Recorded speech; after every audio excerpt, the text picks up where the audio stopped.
भारतीय सेना में भर्ती के लिए अग्निपथ स्कीम को शुरू किया गया है। इसके विरोध में देश के कई राज्यों में प्रदर्शन हो रहे हैं। देश के कई राज्यों में हिंसक प्रदर्शन भी किए गए। एक दिन पहले सोमवार को अग्निपथ स्कीम के विरोध में भारत बंद भी बुलाया गया।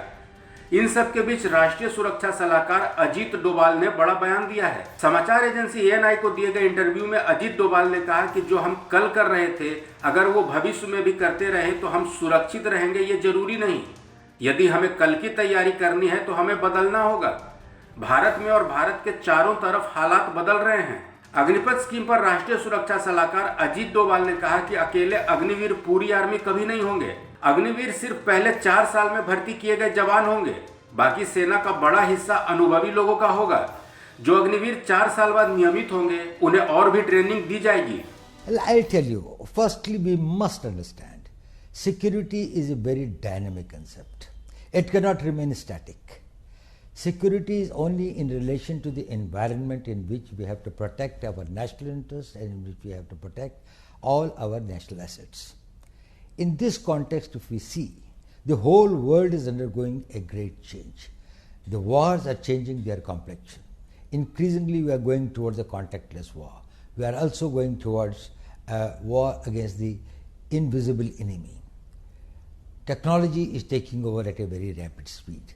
So what was good for yesterday is not necessarily good for tomorrow. जो हम कल कर रहे थे वही भविष्य में भी करते रहें तो हम सुरक्षित रहेंगे, ये संभव नहीं है। यदि हमें कल की तैयारी करनी है तो हमें परिवर्तित होना पड़ेगा। आवश्यक इसलिए था कि ये सारी का सारा जो इन्वायरमेंट है भारत के चारों तरफ सारे संसार के अंदर में वो बदल रहा है। दूसरा, इसको एक परिप्रेक्ष्य में देखने की जरूरत है। There is a need to look at it in a perspective. ये अग्निपथ अपने में कोई योजना नहीं है। यह अग्निपथ अपने में कोई स्टैंड अलोन साइलो नहीं है। प्रधानमंत्री नरेंद्र मोदी जी जब सत्ता में आए 2014 में, तो उनकी सबसे बड़ी प्राथमिकता, one of his prime priority was how to make India secure and strong. कि यदि हमारे को अग्निवीर बनाते हैं या हम अग्निपथ के रास्ते पर चलते हैं तो किस प्रकार से हम उनकी ट्रेनिंग और उनको इक्विप कर पाएंगे इन नई चुनौतियों का, to meet the new challenges and the threats. Will they be competent enough? Now let me tell you one thing. First point you must understand, Agniveer will never constitute the whole army. Agniveer केवल पहले 4 साल में recruited जवान होंगे।